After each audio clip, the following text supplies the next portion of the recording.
Getting up in the morning, stiff, your legs are heavy, both sides. Stiffness, tightness, heaviness in your legs, tightness in your back. Everything's happening on both sides. You may have L4, L5 central canal stenosis, and that morning time waking up with this type of stiffness is not atypical. This bilateral signature is not a coincidence. It is an anatomical expression of the central canal stenosis at L4, L5, the level where this canal compression is happening.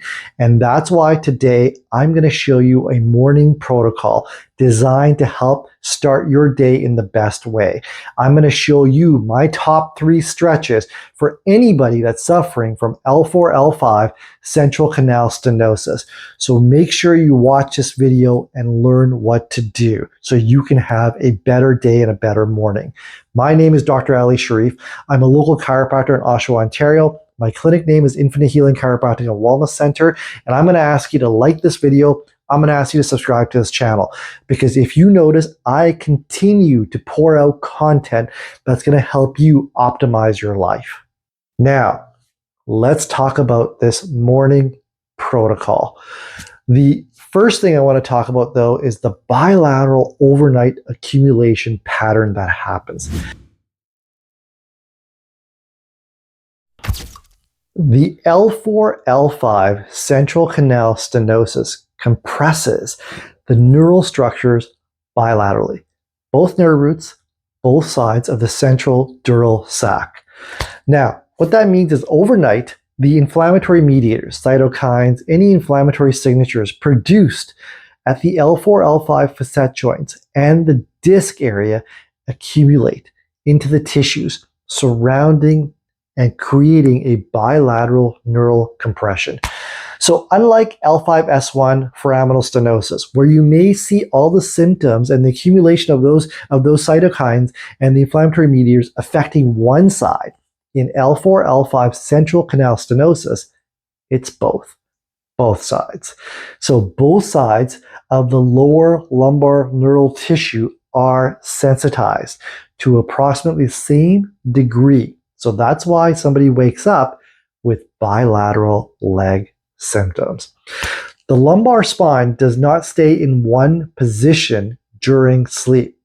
With a patient who is established with a L4, L5 central canal stenosis, they're going to find that they go through periods of extension during sleep as well as flexion. When it comes to extension, it actually narrows the canal.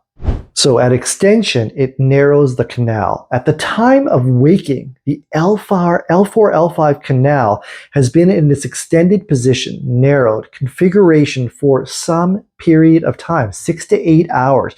So the first upright position of the day and the full axial load compression you have by getting onto your feet creates an incredible stress on that area, and therefore you feel that leg heaviness, that tightness. That morning is the peak of that neural compression on L4, L5. So that's why it's important that when you do these stretches that I'm going to show you today, you follow the sequence of how it's supposed to be done, because I've taken it from a maximal decompression state towards a progressive mobilization. So don't do these out of order. Follow the order that I've discussed. So for L4, L5, the canal decompression must come because the stress is bilateral and the neural compression is bilateral. So we want to make sure we're doing this appropriately.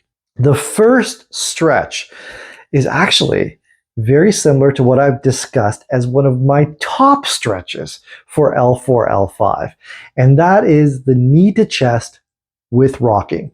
So in the morning, though, specifically, you want to do this before you stand up from the bed. You don't want any loading on your spine.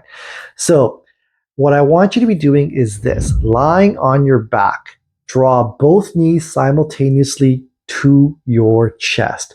Hands around your shins, lower back is going to be as flat as possible. Hold this for 30 seconds. Very simple.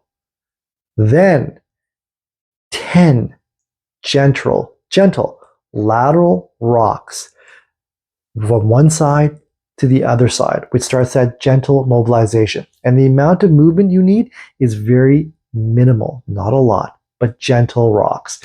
Because the canal has been in this narrowed configuration overnight, this helps to open it bilaterally before that compressive load of standing is on it. That's why I want you to do this stretch first.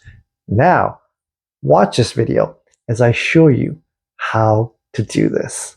The double knee to chest, static hold with lateral rocking, okay? So, very simple. Basically, you're gonna be on your back. You can do this if you're on a mattress, waking up in the morning. You can do this on the floor, on a yoga mat. Basically what you're gonna do is you're gonna bring both knees to your chest. You're gonna be grasping your fingers and you're gonna be holding below the knee, and you're gonna let gravity do all the work here. Breathing in and out, because as gravity does the work, it will bring it closer to your chest. And then a lateral rock. And the lateral rock is not a huge amount, just a gentle rock side to side. See that? I'm not moving a lot. The second stretch is the cat-cow. And if you watched my L5-S1 morning protocol, you know that I spoke about this and you'll remember how I did it. But I'm modifying it here, and it's going to be a little different. If you remember in that protocol, I talked about a 3-second hold. Now we're going back to the standard way of doing this. So the standard way is that when you go into the cat to the cow position, each position is held for about 1 second, and they're rhythmic contractions, continuously flowing from one area to the other. So it's going to be holding and doing each stretch, the cat to the cow, for 1 second, not holding it for 3 seconds, but doing it 1 second through rhythmic, continuous contractions.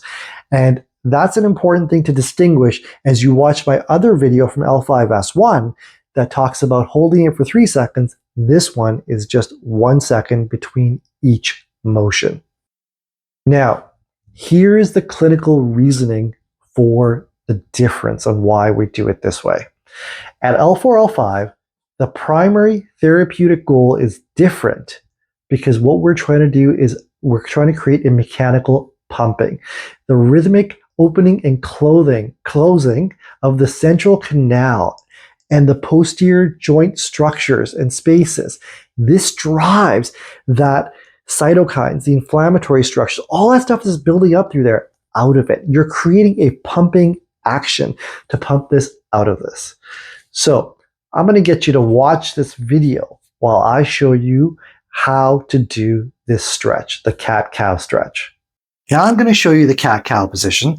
And the cat-cow position, the standard position, doing it for 1 second in the cow, 1 second in the cat position, and alternating between the two. For L4, L5, the chemical mediators and stuff that cause inflammation, it helps to release that and pump that out.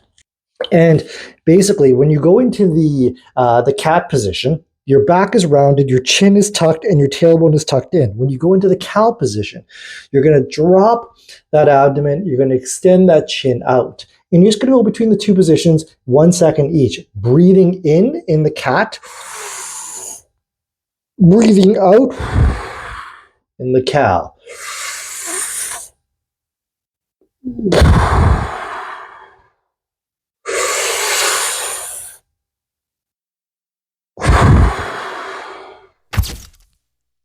The third stretch is child's pose.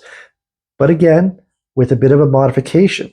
And that modification is different than the modification I showed in the L5-S1 video. So this modification is that you're going to do this with the knee position that's going to be differently held. And so what I mean by that, then rather than starting with your knees and at your hip width, I want you to spread the knees significantly wider before sitting back into your child's pose position. So that means the hips will still travel back towards the knees. The forehead will still be forward on the mat, and the arms will extend forward. But before you bring your hips back, you're going to extend the knees out a little bit, okay? And that's very different than the standard child's pose position. I'm going to show you the child's pose stretch. The child's pose stretch, you're going to be on your knees, but if you have knee issues, feel free to put a pillow underneath your knees. But the variation I'm showing you here is the wide knee child's pose stretch. So basically what that means is that you're going to extend your knees out just a little bit wider than your hips. Once you're in that position, now your hips can go back. Now your hands can drop. And you're going to drop your head.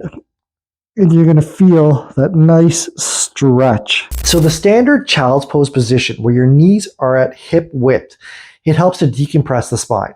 But when I start to expand those knees out a little bit in this stretch, it adds a lateral decompression to it, which is very important for L4, L5. That's why I like that wide position. And the tunnel-like space through which the L5 nerve root travels as it exits the central canal helps to have relief on it when you're doing this position. So this lateral area recess, that's compression, is not uncommon when you see a central canal stenosis at L4, L5. But by doing this, it makes a difference. And the hold, you're holding this for 60 seconds. So I'm going to get you to watch while I show you how to do this. Now understand that wide knee position may be less comfortable than the regular standard position. And if you find that, then, let's say you've got tight hip adductors, then you do it for as long as you can. And as you gradually keep on doing this, you will get better at it. So work within your limits. It may take you weeks, months to get to that area of holding for 60 seconds, and that's okay. So we have the double knee to chest with rocking, lateral rocking, before you get into a standing position. 30 seconds plus 10 rocks on either side, bilaterally. Then you get into the cat-cow flowing version. Not the hold for 3 seconds, flowing. 10 rounds is what I'd like, rhythmically. Okay, and then we get into the child's pose with the knees slightly extended. 60 seconds. These 3 stretches done in that consecutive order make a huge difference for when you start your day doing your activities. That's why you do them in this morning protocol. So the other thing I want to also address with you too is that all of this, the inflammatory accumulation, the pressure on the nerves, the pressure on the spinal cord, is helped with your stretches and the mechanical pumping that's going on. And the other thing that also helps, if you're not doing this, and you should do this, is by seeing a practitioner and getting therapy. The combination of the cumulative effects of therapy with your stretches has a greater impact on how your day is going to progress and how well you can do and what you can do. I always say to patients, stretches doesn't replace care, stretches adds to your care and complements your care. The L4, L5 morning protocol addresses the bilateral central canal compression, the overnight inflammatory accumulation, and the lateral recess narrowing that characterizes this level. So applied consistently each morning, this provides a meaningful, better way of you handling your day, reducing the severity of the morning neurogenic claudication. I know that's a lot of fancy words, but all I'm trying to say to you is by doing these stretches in the consecutive manner, you start your day with less stress on your nervous system and the better ability to do the things you want to do. So follow this protocol, and it is such a simple protocol to do. My name is Dr. Alykhan Shariff, and I'm going to ask you to like this video. I'm going to ask you to subscribe to this channel because I'm going to keep on showing you more informative stuff on how you can improve your health. My clinic name is Infinite Healing Chiropractic and Wellness Center, and I'm located in Oshawa, Ontario. Thank you so much for watching. Looking forward to seeing you in your next video.